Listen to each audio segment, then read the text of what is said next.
We're going to take a look at lesson 2.3. At the top of page 85 is where it kicks off, and they're trying to walk you through an example and kind of make you think about the idea and the concepts from the lesson. So two parallel lines never intersect. That's just the definition of parallel lines. They will never cross at any point. But can two lines that intersect ever be parallel to the same line? So the example they have on the right is you've got line A, line B. Is there any situation where you can set this up to where lines A and or B will be parallel to C? So they're kind of walking you through what they want you to do. Draw point P, which is right there. Then draw lines A and B that intersect at point P. So that's the situation they have on the right over here. Place a pencil below the intersecting lines on your paper to represent line C. So there's line C right there. Rotate the pencil so that it is parallel to line B. So you kind of imagine my pen laying here. I would say it's approximately parallel to line B right there. Can you rotate the pencil so that it is also parallel to line A at the same time as line B? And I don't think you can. For example, my pen is now parallel to line B, but you can see right there in the picture that line A is intersecting that pen at that point right there. So if I were to rotate my pen and make it parallel to A, same situation. So my pen is now parallel to line A, but it's intersecting line B. So that's not going to happen. For example 1, so this is at the bottom of page 85. Investigate the measures of triangle angles. The main idea from example 1 is just telling you that if you have a triangle, it doesn't matter what the triangle looks like. Here's a few examples here. That almost looks like an equilateral triangle. That's a triangle with a right angle. This is just kind of an obtuse triangle. It doesn't matter what kind of triangle you draw or that you come in contact with. If you add up all three angles inside the triangle, they'll always add up to 180 degrees. Always. So if we were in class, I would literally have you take out a piece of paper, draw yourself a triangle. So basically a shape with three sides where they all meet. And then I would have you label each one of those angles, A, B, C, 1, 2, 3, whatever you want to call them. Then I would have us do kind of an arts and craft project where we would cut out each of these angles. When you do, you'll see this example right below it. If I took this triangle and I literally cut it out of this page and cut apart each angle, I could lay them next to each other and they would all form a straight line. Okay. Same thing with this triangle. You can see their example here. Same thing with this triangle. There's their example as well. So you can take any triangle, cut out all the angles, butt them up next to each other just like that. And all three of those angles together will always give you a straight line, 180 degree line. Try it out. Top of page 86. A couple theorems. Remember theorems, they're just like rules in math. So their first theorem, 210, through a point not on a line, there is one and only one line parallel to that given line. So for example, you've got line B. Imagine you just go up above line B. It doesn't matter where it's at. It could be right here, right where point P is at. It could be over here. It doesn't matter where the point's at, just as long as it's above line B. If you draw a line through line P, there's only that one single line that's parallel to line B. You can't draw a second line that's parallel to line B. Only that line goes through point P and is parallel to line B. And then theorem 211, it's saying that the sum of the measures of all the angles in the triangle is 180. We already talked about that. So if I take any triangle, add up all those interior angles together, it'll always add up to 180 degrees. So example 2, prove the triangle angle sum theorem. So prove that all three of these angles, 1, 2, and 3, prove that they add up to 180 degrees. So their proof, what they're trying to show you that it's the way to do that, is draw a line through C. So here's that given triangle down here, right? Same exact triangles up above. They want you to draw a line through C because a straight angle measures 180 degrees. So I know that if this line C is parallel to line AB, when I add up angle 4, angle 3, and angle 5, those have to add up to 180 degrees. Okay? This line should be parallel to the line containing AB so that an alternate interior angle relationship is formed. So what they're going to do, the way they're going to prove this to you, is they're going to take AB, which is the bottom of your triangle, create a parallel line to AB, which they're calling line C, that goes through the top of your triangle. So those two lines are parallel to each other. Now that we've created two parallel lines, you've got a couple of transversals. So AC is a transversal, CB is a transversal. Then we can use those theorems and postulates and rules that we've seen in the past that show things like alternate interior angles are equal, corresponding angles are congruent, they're equal. So using all that information, we're actually going to use that inside this lesson as well. So a few different kind of information clouds here. You're going to use the theorem that's up above on the top of page 86 here. Use theorem 210 to justify drawing a line through C parallel to AB. So why they're emphasizing that is they're not saying that you're just drawing a random line up at the top of the triangle. There is only one line that exists that's parallel to AB that goes through point C. So using that theorem at the top, we know that that is the line. It's not like we messed that up. There's only one line that's parallel to AB that goes through point C, and that's it right there. By the alternate interior angles theorem, angle 1 is congruent to 4. So we know that. So angle 1 and 4, that's on line AC. So there is our transversal right here. And those are alternate interior angles. So we know 4 and 1 are equal. Same thing with line BC, that transversal right there. We know that angle 5 and angle 2 are congruent. They're equal to each other.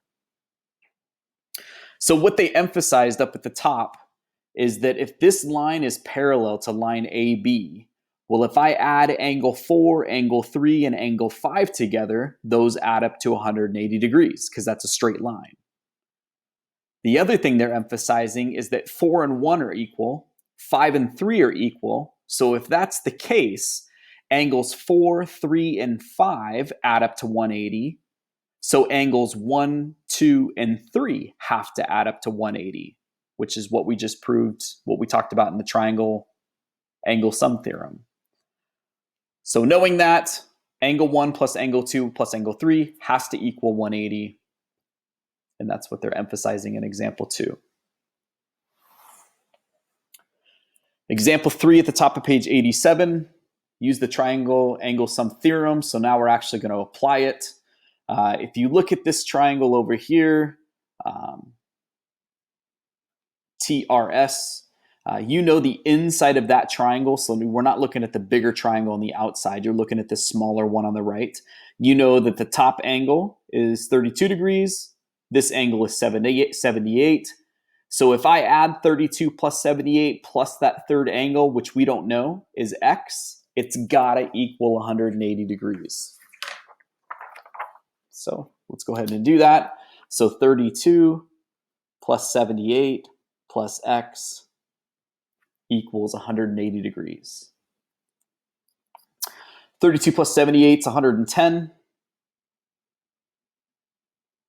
So if I subtract 110 from both sides, I get X equals 70 degrees.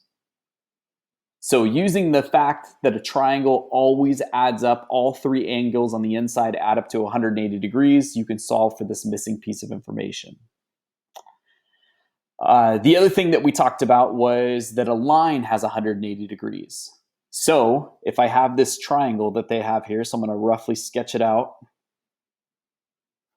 And it looks something about like that. They're saying that that's 78 degrees and this is Y. Knowing that, I know that a line has 180 degrees. So if I add up those two angles, they lie on a straight line. So 78 plus Y has to be 180 degrees. So if I subtract 78 from both sides, I get Y equals 102.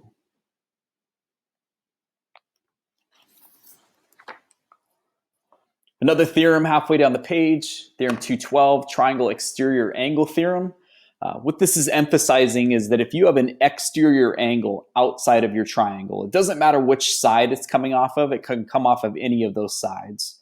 But if I have this exterior angle 1, the way I can figure out what that value is it's always going to equal the sum of the two opposite interior angles of your triangle.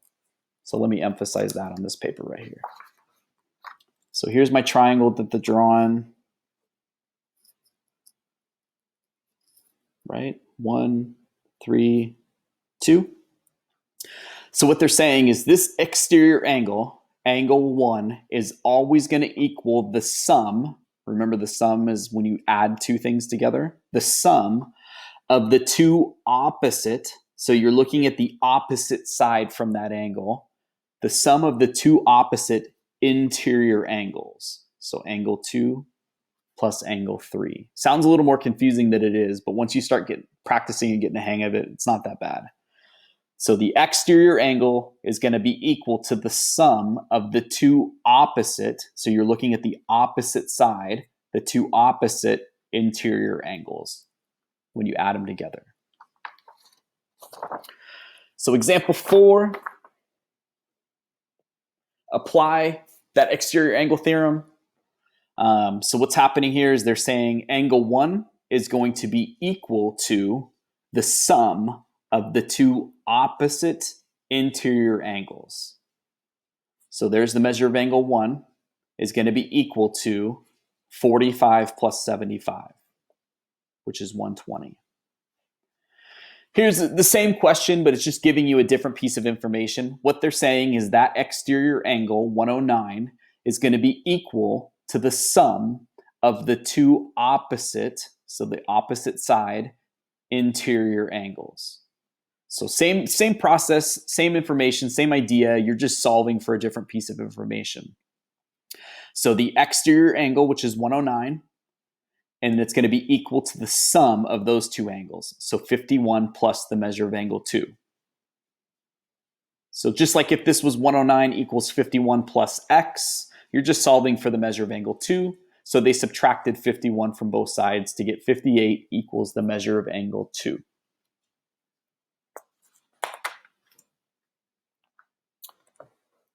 Example 5, apply the triangle theorem, so the things that they've talked about so far. Cheyenne built this display for her ornament collection.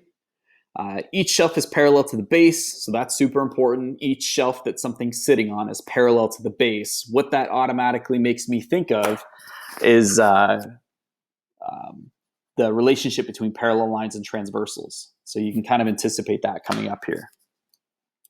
She recalls only the angle measures shown in the diagram, so that's this one on the right over here. Now she wants to build another shelf just like it. What are the measures of angles 1, 2, and 3? So you'll notice I'm erasing some sketch marks on here. That's because I've already recorded this video once, and the audio was off from the video, and I would say something and point at it like 10 seconds later, it would match up. So I didn't want you guys to be super confused on that. So I'm re-recording the whole lesson again. So please ignore all these, all this pencil on my paper. I'm going to re-explain everything.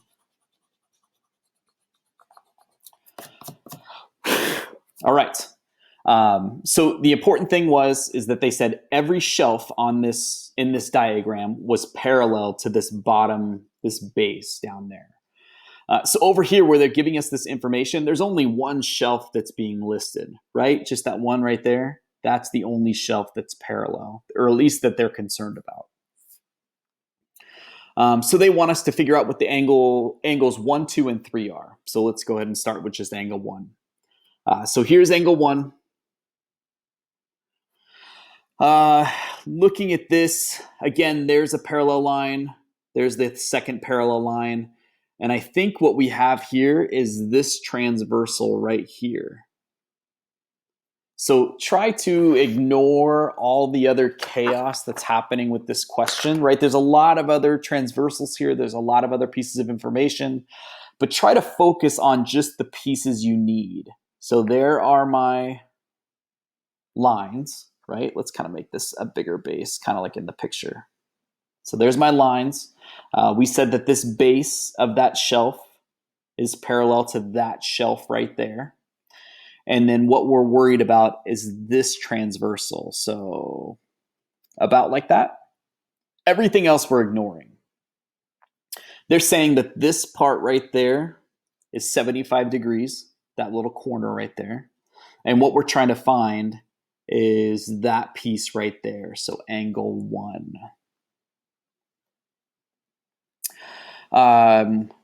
I'm thinking that we're also going to have to kind of include this other little piece that's right here. And that's going to be, let's see if I can draw a straight line.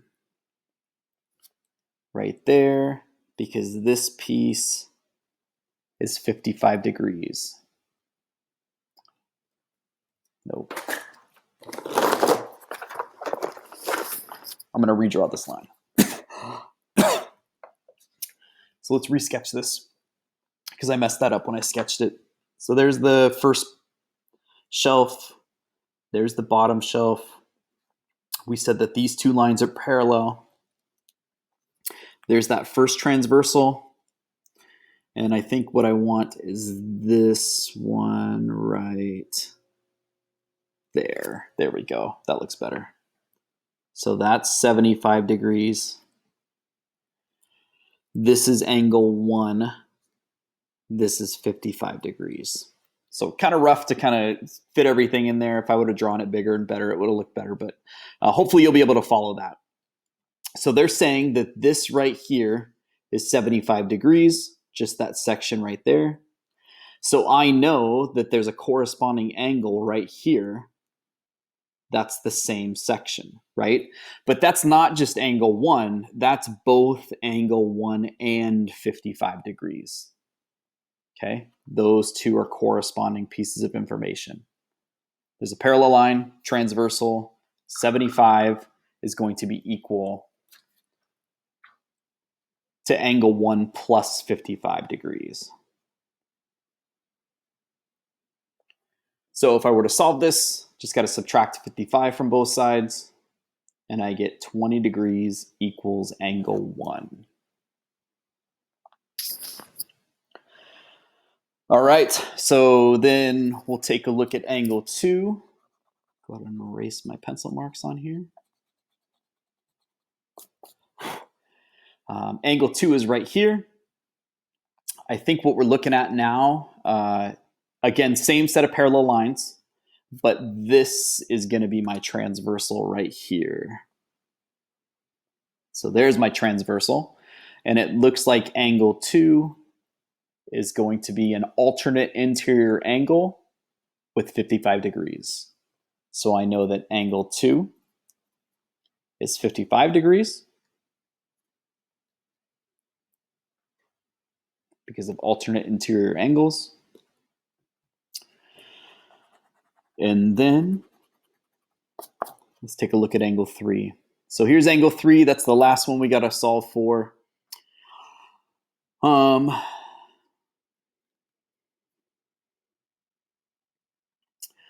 I think what I'm seeing here is this bigger triangle right here. So I'm going to go ahead and sketch this off with my pencil. So kind of you can see, follow my pencil to see which triangle I'm talking about. So here's the top. I'm going to go ahead and label that A. I'll label that B. So that's the bottom corner of my triangle. And then this last corner down here, I'll call C. So I'm looking at this kind of sort of larger triangle right there. The first thing I really want to emphasize is you might think that this right here, those three angles down in the bottom right, look like a 90-degree angle. But you can't assume, if that information isn't given, you can't say, oh, it's 90 degrees and just automatically assume that moving forward. You'd have to figure out that information if it's not given. So even though it looks like it's 90 degrees, I can't assume it is. I think we've already found angle 1, and we said that's 20 degrees, and it looks like they're giving us the other two angles inside that triangle. So I think I'm going to be able to use the fact that a triangle adds up to 180 degrees to figure out that missing piece of information for angle 3. So angle A is 45 degrees. Angle C is 45 degrees. Angle B is all of this junk down here, right? So I have to add all of this stuff. So I'm going to add the 55 degrees. I'm going to add angle 1, which I already found was 20. And then I'm going to add angle 3. And we all know that triangles add up to 180 degrees. So if I do the math, 45 plus 45 is 90, plus 55 is 145, plus 20 is 165. 165.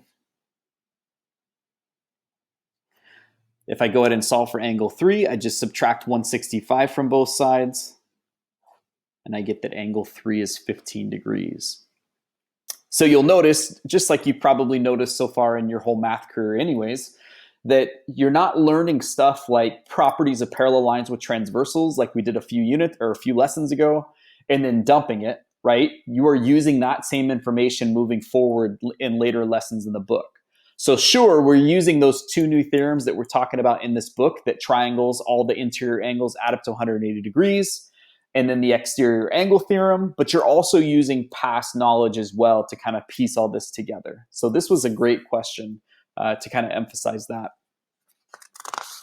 And of course, you could walk yourself through this text down here, but they basically told you the same thing.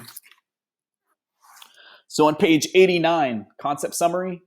So like I just talked about, these are the 2 major concepts from this lesson. Interior of any triangle, when you add up all 3 angles, will always equal 180 degrees. And then the exterior angle theorem, if angle 1 is going to be equal to the sum of the 2 opposite interior angles. And you can see that emphasized here with their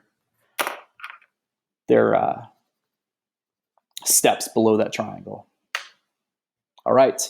So the bottom of page 89, this is a great, if you just want some more practice with these types of problems, these answers and the solutions are in that thing that I post in Canvas. So you're more than welcome to work through these problems and check your answers against the answer key or the solution manual in Canvas. That's a great idea.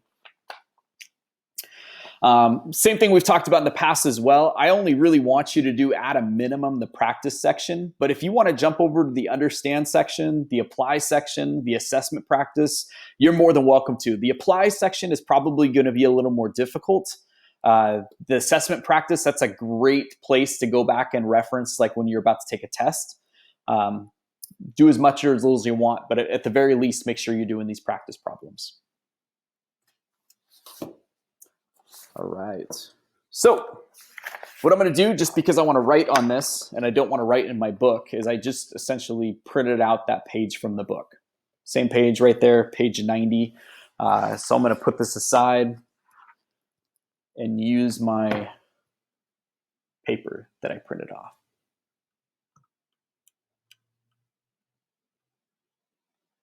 All right. So number 16. What are the values of the variables in each figure? So they're telling me this is a triangle. Top angle 71 degrees. That's 46. That's X. So I know from that lesson that if I add up all 3 of those angles, they should add up to 180 degrees. So for number 16, 71 plus 46 plus X will always sum up to 180 degrees.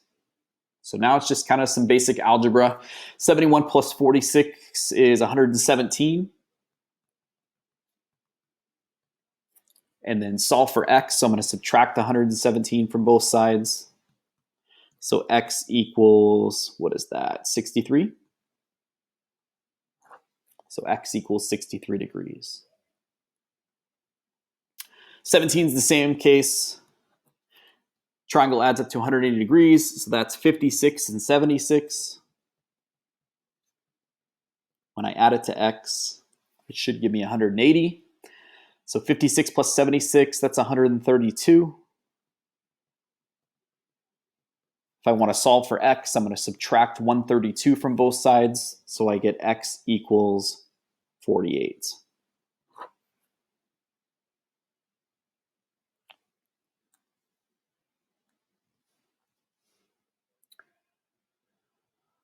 For 18, it's asking you kind of a two steps, right? You want to solve for x and you want to solve for y. So I think I'm going to start with x. So for number 18, go ahead and fold my paper down real quick.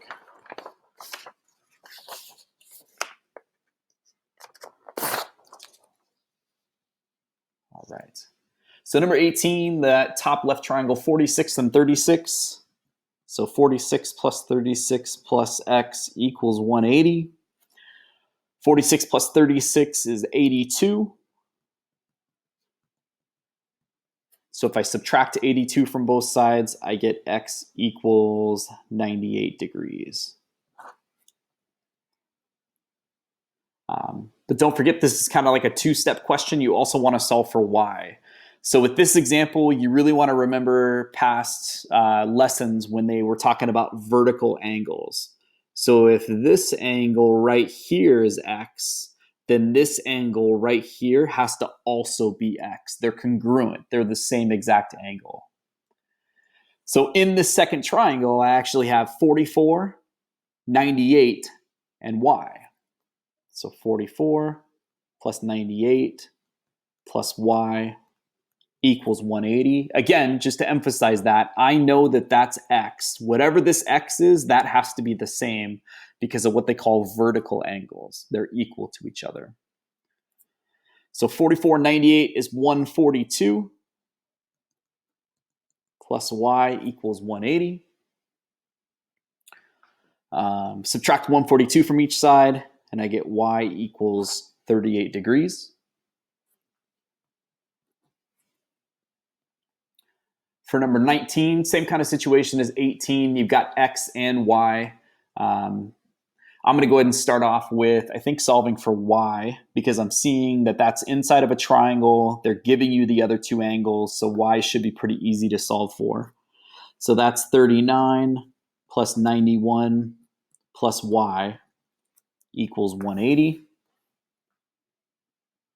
39 plus 91 is 130. And if I subtract 130 from both sides, I get y equals 50.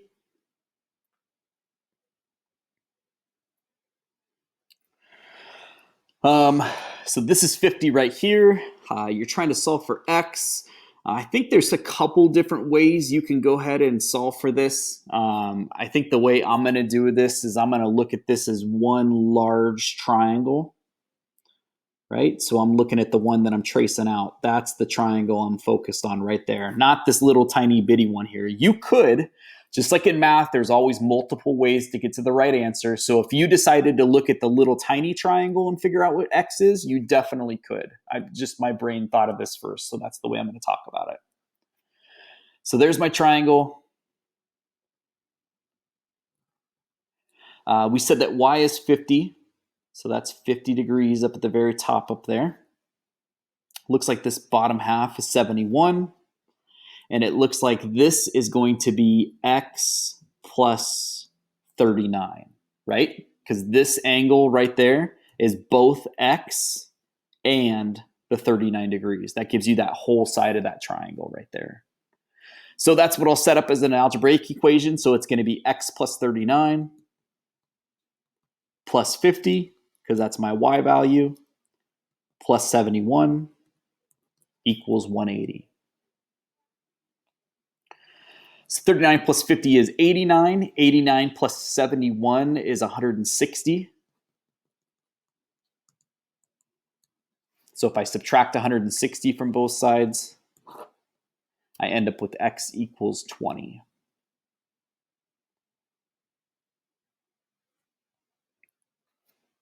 All right. Number 20, what is the value of x in each figure? So this is emphasizing the other thing that they talked about in the lesson, the exterior angle theorem. So for number 20,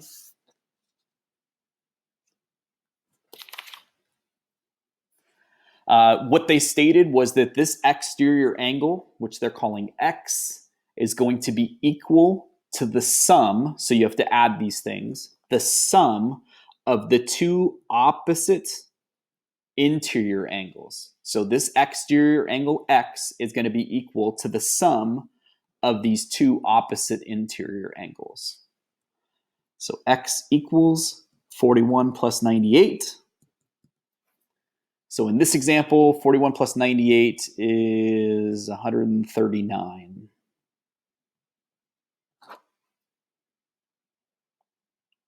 Same idea with 21. X is going to equal the sum of the two opposite interior angles. So 79 plus 42. So 79 plus 42 is 121.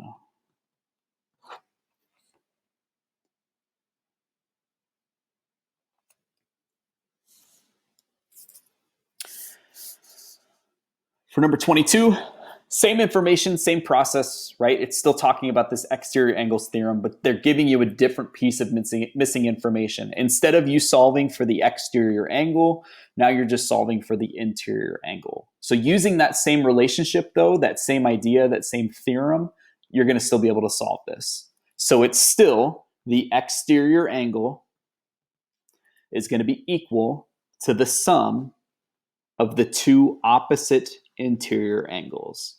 So x plus 46. So if I subtract 46 from both sides, I'm going to get 119 minus 46, that is 73.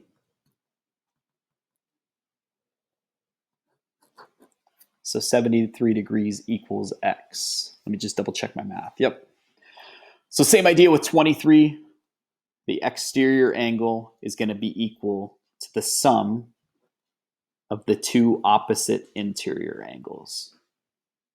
So if I subtract 23 from both sides, I get 51 degrees equals x.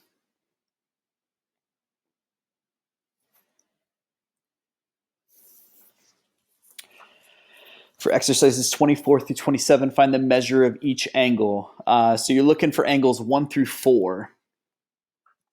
Let's see if I can get this up there. I'm going to fold this for you real quick.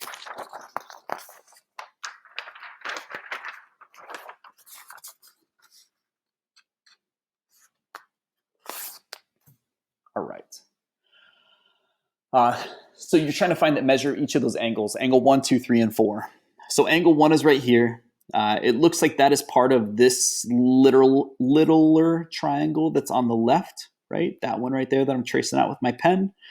So I know that triangles have 180 degrees in them. So if I take 116,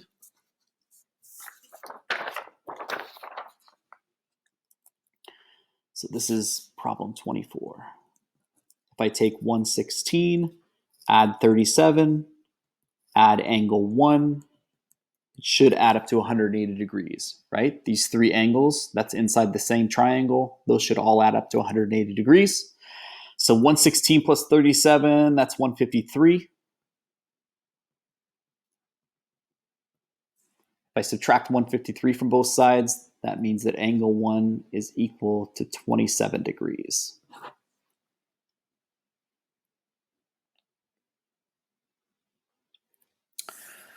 Angle 2.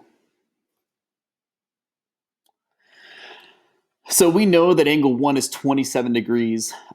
Sometimes, especially if this paper is bigger, I'll fill that information in just so that way if we're doing a different piece of the puzzle, sometimes that information might be useful. And I think this is an example when it is.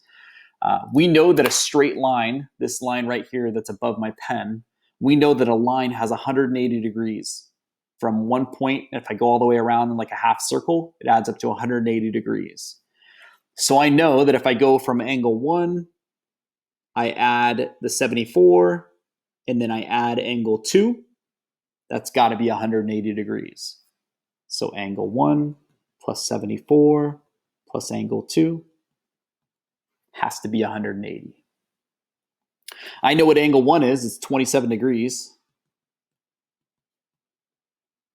Angle 2. So that's my situation that I'm in. I just plugged in angle 1 was 27. 27 plus 74 is 101. And then I could solve for angle 2, and I think that's going to be 79.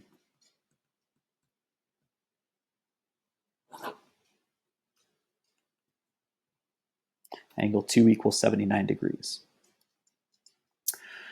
Angle 3, I think I'm going to use, again, this is an example where you can use multiple different methods. The first method that I saw was that this middle, that middle triangle that's right there where I'm tracing my pen out, that's got to add up to 180. So my first thought was that 48 plus 74 plus angle 3 has to add up to 180. So you could solve it that way. Or you could do the exact same thing we just did and say that 122 plus angle 3, that's a supplementary angle. It's a linear pair is what they call it. They add up to 180. So I think I'll just go in that direction. So this was number 25. So for number 26, when you're solving for angle 3, I'll just say that 122 plus angle 3 adds up to 180. So if I subtract 122 from both sides, I get angle 3 equals 58.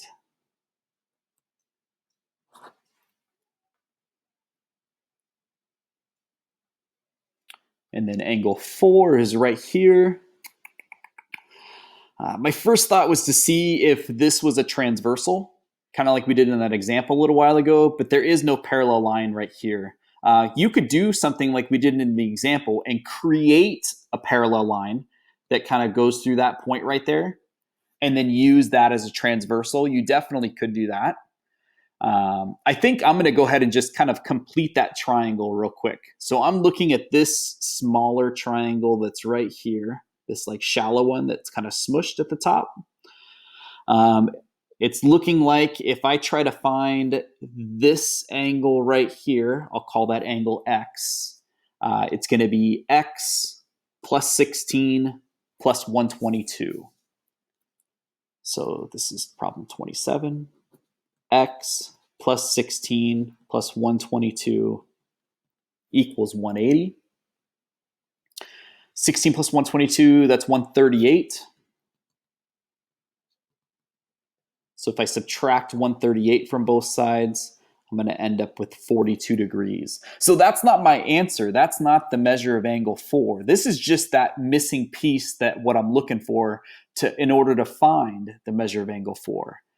So you might have said like, well, why did you find that blank space, the place that you called X? Well, what's going to happen is this. If I measure angle 4 plus X, those two angles together is 180 degrees. So now that I know angle X is 42 degrees, I can set myself up with the rest of the problem. Angle 4 plus 42 degrees, they have to add up to 180.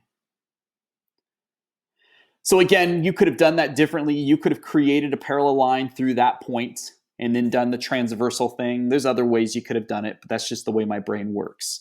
So I found that last angle inside that little triangle, and then I used the fact that these are supplementary angles. They add up to 180 degrees.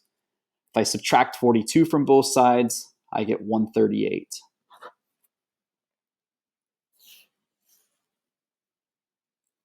One method's not more right than the other. Sometimes some methods are a little bit quicker. I think something like this is quicker than drawing a parallel line and messing around with the transversal, but maybe your brain works better that way, so that's a great option too.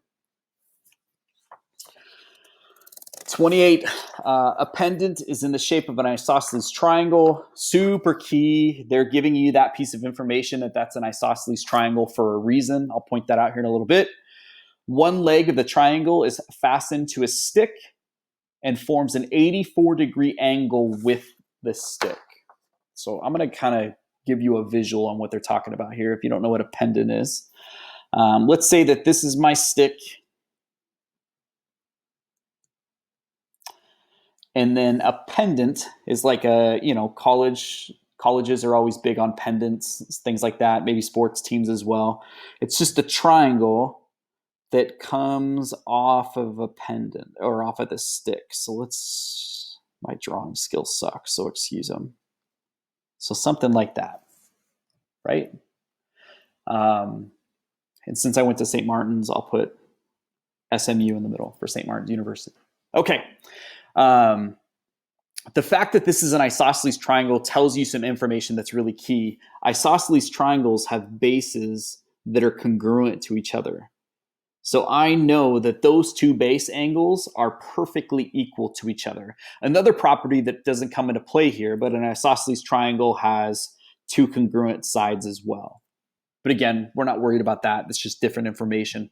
But usually when they give you specifics like that, like something's an equilateral triangle or something's an isosceles triangle, they're keying you in on maybe properties of that triangle that's going to help you solve this problem. So one leg of the triangle is fastened. So that's this leg right here. We glued it to the stick. It forms an 84-degree angle with the stick. When I was first looking at this problem, I didn't know what they were talking about. If they were saying that this is 84 degrees and this is 84 degrees, I didn't know if they were saying this outside exterior angle was 84 degrees. So what I did is what I always push you to do is go to that solutions manual in Canvas, that answer key. And what they're trying to emphasize here, and I think it was just a crappy way of saying it, is that these two angles together add up to 84 degrees. And the reason I know that is because I just kind of looked at their work and I looked at their steps as they're going through their math. And that's what they're emphasizing, is that these two angles, let's call this angle A, B, and C. They're saying that B and C together, summed, are 84 degrees, not each one of them individually. So if you go back and you look at that solutions manual, that's what it's trying to emphasize. What's the measure of each remote interior angle? So we're just going to piece all this together. So they're saying that angle B plus angle C is 84 degrees, right? Well, like we emphasized just a second ago, they said that this is an isosceles triangle. So I know that those two base angles are congruent. They're equal to each other. So really, to find an individual angle, angle B has to be equal to angle C. And the way to find it is like this: 84 divided by 2. Right? If they're equal to each other, I just have to divide that number by 2. So I know that angle B is 42 degrees and that angle C is 42 degrees. I'm going to go ahead and write that in my picture. I strongly recommend you draw in a picture. Once you get up to pre-calc and things like that, it's almost a requirement to draw pictures because things are so they're impossible to kind of visualize in your head. You have to put them on paper and see what's going on.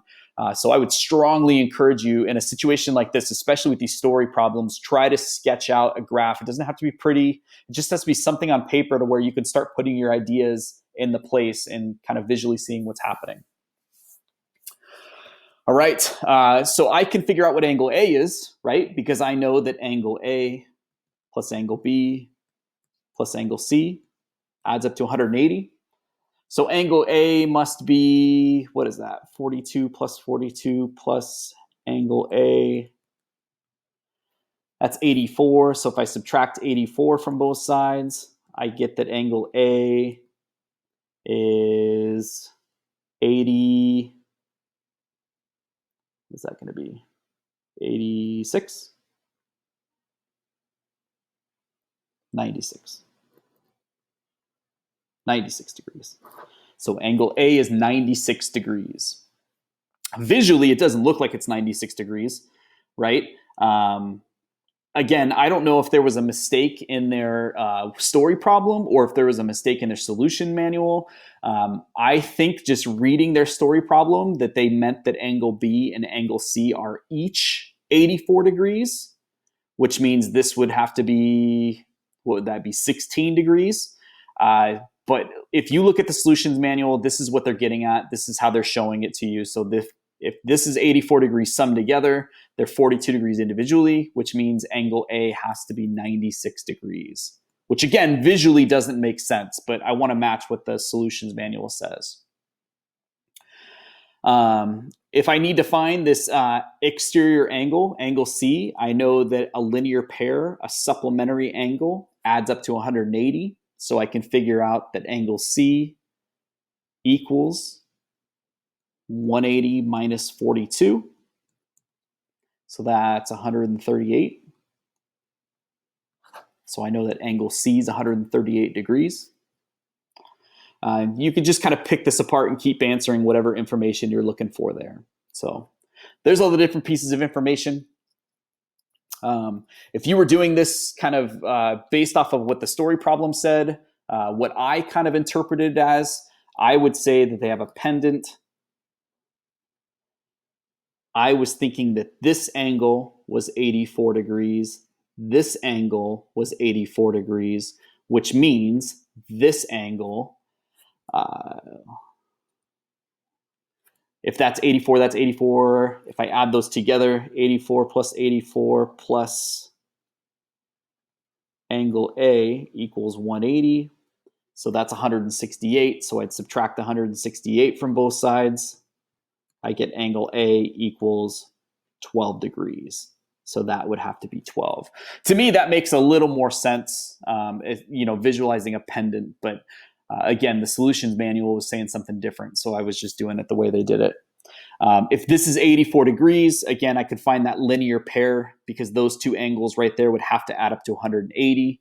So it would be 84 plus, we'll call that X, equals 180.